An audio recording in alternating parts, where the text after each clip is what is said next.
You ever walk into work one morning and feel like everyone's hiding something from you? Like the air suddenly got thicker, and no one can look you in the eye? That was me. The day after I got the promotion. Hey, before I get into it, make sure to hit that subscribe button if you like real stories about betrayal, power games, and office chaos. This one's a wild ride. So, a bit about me. I worked at this mid-sized tech firm in Chicago, 8 years of grinding. I started as a junior analyst and climbed my way up through brutal deadlines, back-to-back late nights, and bosses who treated praise like it cost money. Everyone always said I was next in line for management. I believed them. Then it happened. My boss called me into his office and offered me the senior operations manager role. Big title. Bigger paycheck. I was ecstatic. I mean, how could I not be? I called my wife during lunch, practically shouting with excitement. But here's the twist. From that day forward, everything changed. It started small. My calendar got accidentally wiped clean. Meetings I was supposed to lead suddenly happened without me. One of my reports, Sam, even started emailing my boss directly, copying me as an afterthought. I brushed it off at first. Maybe it was a fluke. Maybe I was paranoid. But then I overheard something in the break room that made my stomach drop. Two of my coworkers, people I'd helped get hired, were talking about making sure I don't last long. I froze. I wasn't paranoid. They were out for me. And that was just the beginning. I tried to convince myself they were just venting, that it wasn't serious. But the signs kept stacking up. Every day, something new chipped away at my authority. The first major blow came the following Monday. I got an email from HR asking for documentation on a disciplinary action I'd supposedly taken against a team member. I hadn't taken any action. In fact, I hadn't even heard of the incident they referenced. I checked the system, nothing.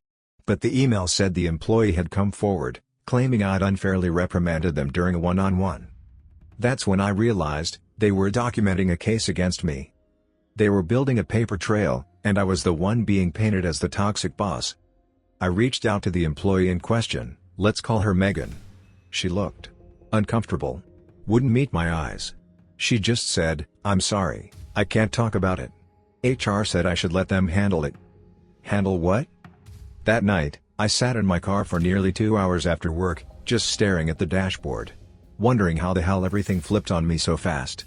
I replayed every conversation I'd had over the last few weeks. Every weird interaction. Every dodged glance. Every whisper I'd overheard. It all pointed to one thing. Someone, or some group, wanted me out. And I was playing defense in a game where I didn't even know the rules. I started digging. Looking through shared drives. Rereading emails. Tracking behaviors. And the deeper I went, the more disturbing the patterns became. This wasn't just office gossip. This was an orchestrated takedown. I didn't sleep that night. I kept staring at the ceiling, mentally scrolling through every interaction I'd ever had with my team. Who could be behind this? Who would even care enough to come after me like this? By morning, I had a list. Not a literal one, not yet, but I had a gut feeling about 3 people in particular. Sam, the overachiever who always wanted to be seen as next in line. Rachel, who had once openly told me she should have been promoted. And Kevin, my old work friend, the guy I'd mentored, who suddenly stopped talking to me after I got the job. So, I tested them. That day, I sent out 3 different emails, each one with a slight discrepancy in the project timeline. Not major, just enough to see if someone would forward the wrong version or throw me under the bus. Within hours, Sam had sent a clarification email to my boss, correcting my timeline and ceasing Rachel and Kevin, but not me. I knew then, they were working together. The worst part? These weren't just colleagues. They were people I trusted. We'd gone to happy hours together. I'd covered for them. Written recommendations for them. And now, they were treating me like a problem to eliminate. I confided in my wife that night. She told me to talk to HR, but I already knew that was useless. HR wasn't neutral, they were already documenting my behavior. This wasn't just betrayal. It was strategic. Coordinated. Personal. So I did what any sane person wouldn't do, I started fighting back. If they were playing chess, I had to stop playing checkers. I realized that reacting defensively would only feed their narrative, that I was unstable, incompetent, maybe even dangerous. So instead, I started documenting everything. Every meeting. Every email. Every miscommunication. I installed a journaling app on my phone and recorded voice memos after interactions. I even started backing up Slack messages and screenshots to a personal drive. And I smiled through it all. To them, it probably looked like I was cracking under the pressure, getting quieter, more distant. But I was watching, studying, waiting. Then, a strange opportunity landed in my lap. A junior developer named Chris, quiet guy, always kept to himself, asked if we could talk privately. I assumed it was another complaint. But instead, he looked around, shut the door behind us, and said, "Listen. I don't want to get involved. But I think you should know. Rachel and Sam have been using a group chat to talk about getting you fired. They think if you're out, one of them gets your job." I felt my stomach tighten. "Do you have proof?" I asked. He nodded, hesitantly. "I've seen some screenshots. I'll send them. Anonymously. Just don't mention me." That night, I got the message. Blurry but readable, a private Slack thread titled Project Phoenix, their inside joke, I guess. Dozens of messages planning how to provoke me, distort my words, even manipulate metrics to make it look like my projects were failing. They were framing me. I wasn't just under attack. I was already bleeding, and they wanted the final blow. But now I had ammo. And I was done playing nice. Armed with the screenshots from Chris, I felt a surge of clarity. For the first time in weeks, I wasn't drowning. I had something concrete. Something real. But I couldn't just march into HR with what I had, not yet. They'd already shown their bias. If I came in looking like a desperate manager clinging to scraps of gossip, they'd write me off as paranoid. No, I needed more. I needed to hit them with something they couldn't ignore, deny, or twist. So I got tactical. First, I played dumb. I started praising Sam's work again, asking Rachel for advice during meetings, joking with Kevin like nothing had ever happened. I had to make them believe their plan was working, that I was oblivious, broken down, a sitting duck. Then I started recording. I scheduled one-on-ones with each of them, kept my phone recording discreetly the entire time. I'd lead them into casual conversations, ask questions like, "How do you feel about the team dynamics lately?" Or "Anything you think I could be doing differently as a manager?" And little by little, they slipped. Kevin mentioned that people felt like I wasn't really a team player anymore. Rachel said, "Some folks think you're overwhelmed. That maybe you moved up too fast." Sam, bold as hell, said, "Honestly, man, if you ever feel like stepping back, I totally understand." These weren't just red flags, they were tactical jabs, planting seeds of doubt, rehearsing the narrative they were building behind my back. But they didn't know I was recording. And then, the break came. One afternoon, while grabbing coffee in the kitchen, I overheard Sam and Rachel whispering behind the frosted glass wall. They didn't see me standing just around the corner. "She's sending it tomorrow," Sam said. "Rachel, perfect. That'll seal it. HR will have no choice." They were planning to submit a final complaint. One that would push HR to terminate me. But I wasn't scared anymore. Because what they didn't know was that I had something coming for them too. By the next morning, I had a plan. If they wanted war, I'd give them one, but on my terms. I wasn't going to just defend myself anymore. I was going to flip the entire narrative. Step 1, organize the evidence. I compiled the screenshots from Chris, the audio recordings from my one-on-ones, email threads showing deliberate undermining, and timestamp discrepancies in data they had manipulated. I created a personal digital file called Project Reversal. Everything was cataloged, cross-referenced, and backed up in 3 places. Step 2, find an ally. Not in HR, I knew they were compromised. I needed someone outside the chain of command. That's when I thought of Elaine, our legal compliance officer. Smart, by the book, and, most importantly, not part of the usual office gossip circuit. I reached out, casually at first, saying I had some concerns about hostile behavior in the workplace and that I'd like a confidential chat. To my surprise, she agreed to meet that afternoon. In her office, I laid it all out, carefully, professionally. No emotion. Just facts. Screenshots. Logs. Clips. At first, she looked skeptical. But as I showed her more, her posture changed. She started leaning forward. Asking questions. Taking notes. When I played one of the audio recordings, the one where Rachel implied I wasn't emotionally stable enough for leadership, Elaine's face hardened. "This isn't just office politics," she said. This is premeditated character assassination. Exactly. She told me to give her a day to process everything. To keep my head down and act normal. Don't let them know you've got this, she said. Because if we're doing this, we're going to do it cleanly, legally, and thoroughly. As I left her office, I felt something I hadn't felt in weeks. Control. The storm was still coming. But now I had lightning in a bottle. For the next 48 hours, I pretended everything was business as usual. It was the hardest acting job I've ever done. Inside, I was burning.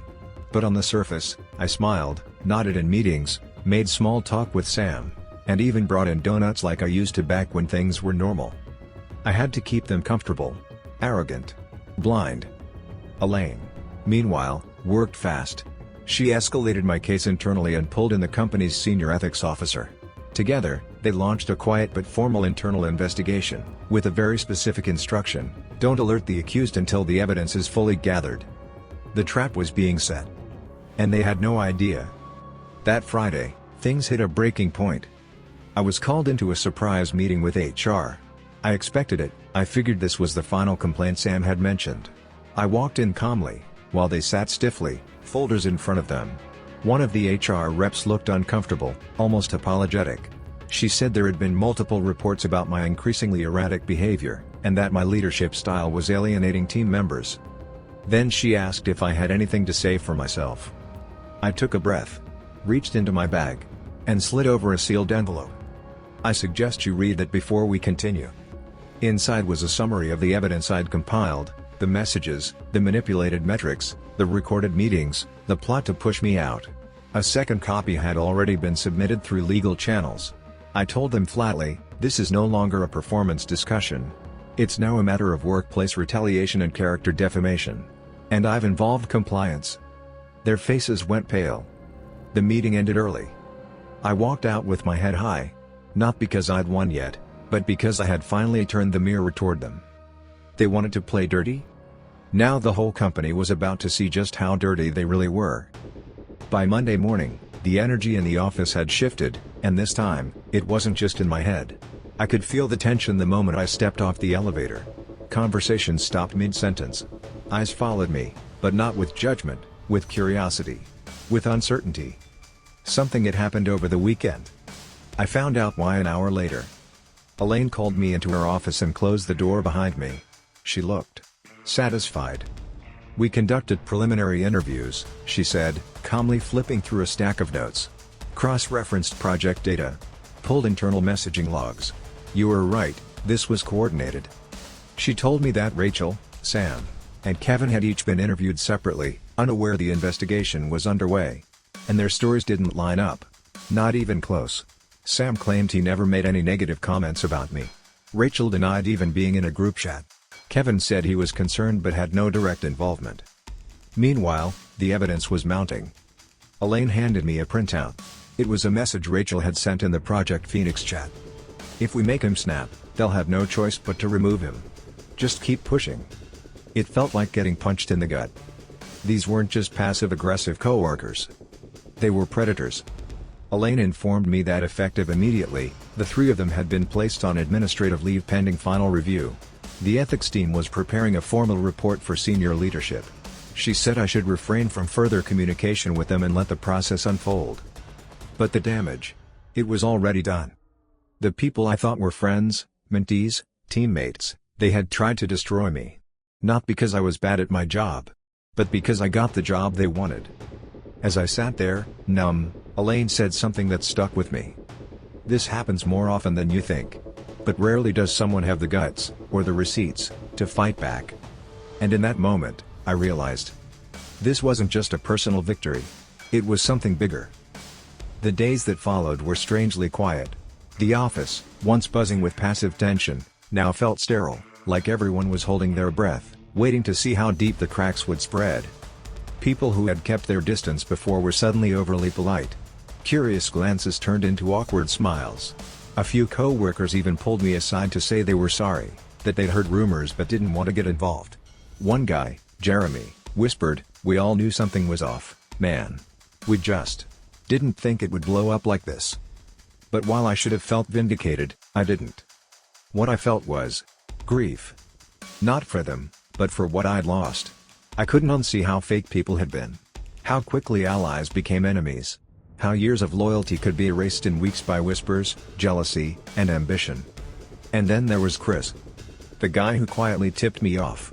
He'd asked to stay anonymous, but somehow, I still don't know how, it got out that he had spoken to someone. Suddenly, he was being iced out. Meetings without him. Slack messages left on read. Rachel, before being placed on leave, had even told someone Chris was trying to climb the ladder off other people's backs. I owed him more than just a thank you. So I did something bold. I walked into our CEO's office and made a request. Chris deserves a raise. And a promotion. He told the truth when everyone else was afraid to. The CEO looked at me, surprised. "We're still sorting everything out," he said cautiously. "But I agree." He showed integrity.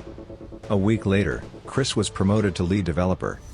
I shook his hand that day and told him, "You're the only one who didn't turn their back on me." He didn't say much, just smiled and nodded. But I could tell it meant something. Not all battles are about revenge. Some are about remembering who stood beside you when everyone else turned away. The official HR report dropped 2 weeks later. I wasn't supposed to see it, but Elaine made sure I did. Not the whole thing, just the parts that mattered. It was damning. The internal investigation concluded that Rachel, Sam, and Kevin had willfully conspired to undermine a colleague through deceptive practices, misrepresentation of facts, and manipulation of internal data and communication tools. Their behavior was categorized as gross misconduct. All three were terminated the same day. No severance. No exit interview. Just gone. The news hit the company like a thunderclap. People stopped pretending. The office dynamic shifted overnight. The cliques dissolved. Suddenly, no one wanted to be seen as part of that circle. The once cocky voices that used to dominate meetings went silent. And oddly enough, people started listening when I spoke. But I wasn't celebrating. Because in reality, I didn't win, not really. The version of me that walked into that promotion with optimism and pride? That guy didn't make it out. What remained was sharper. But harder. More guarded. Less trusting. I still found myself double-checking if someone had CC'd me on a message. Still noticed the subtle tones in people's voices, scanning for signs of threat. Still expected another knife in the back, even when none came. It changes you, being hunted by people you once considered friends. At home, my wife could see it too. She'd try to talk to me about other things, vacations, family stuff, plans for the future, but sometimes I'd just stare off, caught in the memory of it all. "You don't have to keep reliving it," she said once. "It's over." But it wasn't. Because every day I stepped into that office, I passed the desk where Sam used to sit. And remembered how close they came to destroying me. Months after the dust settled, something unexpected happened. Elaine, my compliance officer and the one who had quietly supported me from the beginning, approached me one afternoon with a proposal. She had been promoted to head of a new internal ethics committee, and she wanted me to join as a member. At first, I hesitated. After everything, trusting anyone at that company felt like walking through a minefield. But I realized this was an opportunity to change the toxic culture that nearly destroyed me, and maybe protect others from the same fate. During our first committee meeting, the tension was palpable. Many executives were nervous. Some were outright hostile. But Elaine was determined, and I was determined not to let this opportunity slip.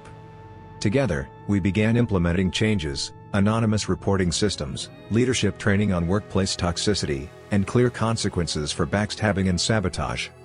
It wasn't easy. I faced resistance daily. But with every small victory, I felt a bit of the old hope return. The irony wasn't lost on me, that the people who tried to ruin my career had indirectly pushed me into a role where I could fight to stop such behavior company-wide. And maybe, just maybe, help others avoid the nightmare I lived. On the surface, things were improving. The toxic trio was gone, policies were changing, and I was playing a role in rebuilding a healthier workplace. But inside, I was still wrestling with something much harder to fix. The emotional toll. Every time I sat in a meeting, I felt the weight of those months, the whispered lies, the betrayal, the isolation. It left scars. Trust didn't come easy anymore. I caught myself second-guessing motives in casual conversations. Even with close friends and family, I found walls rising between me and them. I started seeing a therapist. I needed help unpacking the pain and rebuilding my sense of self outside the chaos of the office. One session, I told my therapist, "I don't know if I'll ever feel safe again. It's like I'm waiting for the other shoe to drop, even though the fight's over." She looked at me and said something I'll never forget. "Trauma doesn't disappear when the threat is gone. Healing is a process, and it starts with forgiving yourself, not for what happened, but for how you survived it." That hit me hard. I realized that while I couldn't change the past, I could choose how I let it define me moving forward. The battle wasn't just about winning at work. It was about reclaiming my life. After months of therapy and reflection, I slowly began to rebuild, not just my confidence, but my ability to trust again. At work, I made a conscious effort to connect with my team differently. I shared some of my story, not every detail, but enough to show vulnerability and openness. I wanted them to know that leadership isn't about being perfect or untouchable, it's about being real. Surprisingly, it worked. People responded with empathy rather than judgment. Some even opened up about their own struggles with workplace politics and toxic environments. I started mentoring younger employees again, but this time with clear boundaries. I learned to recognize red flags and encourage transparency. I became more vocal about creating a culture where people felt safe to speak up without fear of retaliation. Outside work, I rebuilt friendships that had been strained or neglected during the chaos. I learned the importance of leaning on others, rather than trying to fight battles alone. Most importantly, I began to forgive, not those who betrayed me, but myself. For the times I doubted, for the moments I felt weak, for the days I wanted to give up. This journey wasn't easy, but it reminded me why I fought so hard to keep my career, and my sanity. Because at the end of the day, the greatest victory isn't winning against enemies. It's winning back yourself. Just when I thought the storm had passed, the past came knocking again. One afternoon, I received an unexpected email, a formal request for a meeting from Sam's lawyer. Apparently, despite being fired for gross misconduct, Sam was suing the company for wrongful termination, claiming the investigation was biased and that he was a victim of corporate bullying. The email was terse but clear. They wanted me to testify. At first, I wanted to ignore it. Why give him the satisfaction? But Elaine warned me this could drag on for months, and my testimony would be crucial to defend the integrity of the investigation. The thought of facing Sam in a legal setting, having to recount every painful moment, was exhausting. But I knew the truth mattered, not just for me, but for the company and the message it sent about toxic behavior. The day of the deposition was surreal. Sam was calm, rehearsed, playing the victim perfectly. But I held my ground, calmly detailing the timeline, the evidence, and the way they plotted to undermine me. It wasn't easy, every question dug at old wounds. But I realized something in that moment: I wasn't that vulnerable guy anymore. I was a survivor. By the end of the day, I felt drained but empowered. No matter the outcome, I had stood up again. And that meant everything. The lawsuit dragged on for several months, but in the end, the company stood firm. Sam's case was dismissed due to overwhelming evidence against him and his co-conspirators. The message was clear: toxic behavior and sabotage wouldn't be tolerated, no matter who you were. That chapter finally closed. But more importantly, a new one began. I was promoted again, this time to Director of Operations, a role that came with more responsibility, but also more respect and support. The company had changed its culture in meaningful ways, and I was proud to have played a part in the transformation. More than the title or the paycheck, what I valued most was the clarity I gained. I learned that success isn't just about climbing the ladder, it's about the people you become on the way up. It's about integrity, resilience, and choosing to rise above the chaos. I still carry scars from that time. I don't expect to forget what happened, nor do I want to. Those scars remind me of the strength I didn't know I had. If there's one thing I want you to take away from my story, it's this. No matter how dark the office politics get, no matter how deep the betrayal cuts, you can fight back. You can stand tall. You can reclaim your power. And if you ever find yourself in a place like I was, don't give up. Keep your head, gather your evidence, and remember, you're stronger than you think. Thanks for listening. If you want to hear more real stories like this, don't forget to subscribe.